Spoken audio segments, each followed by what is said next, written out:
Kamusta mga boss? May bagong update mula sa Japan Boxing Commission.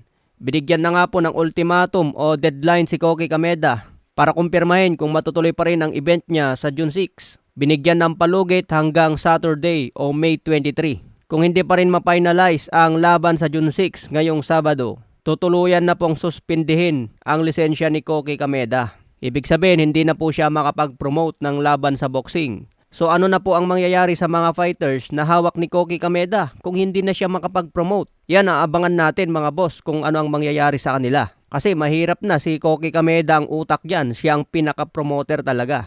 Sana nga hindi magka-problema mga boss at tuloy pa rin ang bakbakan.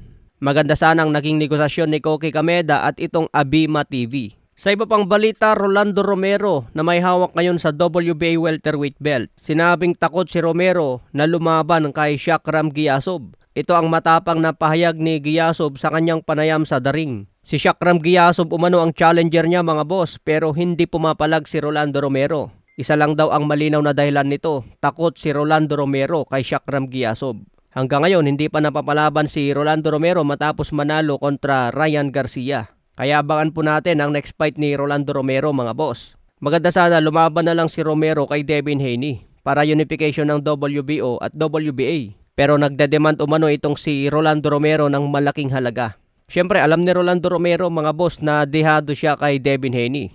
Kaya bago mawala ang kanyang titulo, magdemand na ng malaki para kumita ng paldo. Medyo boring ngayon ang welterweight division mga boss eh. Ang maganda lang abangan natin dyan itong bakbakan ni Ryan Garcia kontra Conor Benn.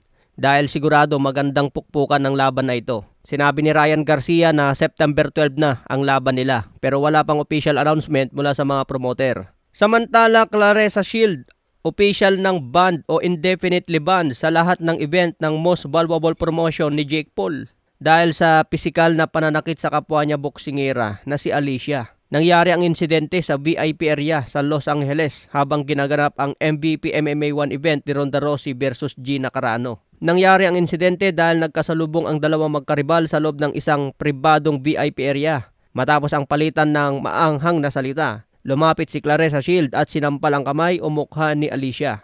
Mabilis rumesponde ang mga security guard upang paghiwalayin ang dalawa bago pa lalong lumala ang sitwasyon.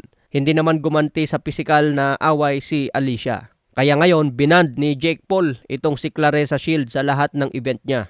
Ayan mga boss, matatanda na itong si Claressa Shield ang bumabanat din dati kay pambansang kamao Manny Pacquiao. Nag-viral ang sinabi dati ni Claressa Shield na Manny Pacquiao who, Canelo who. Parang sinasabi kasi ni Claressa Shield dati na sino ba si Pacquiao, sino ba itong si Canelo. Kaya maraming Pinoy fans ang nagalit dati kay Claressa Shield mga boss. Isa rin si Claressa Shield sa nakaway dati ni Kit Turman. Hindi nga raw siya nagagalingan kay Kit Turman mga boss. Sabi naman ni Kit Turman dati, lalabanan niya si Claressa Shield isang kamay lang. Pero ayaw daw ni Turman manakit ng babae. Okay mga boss, abangan na lang po natin ang mga susunod na updates. Like and subscribe na rin mga boss. Salamat.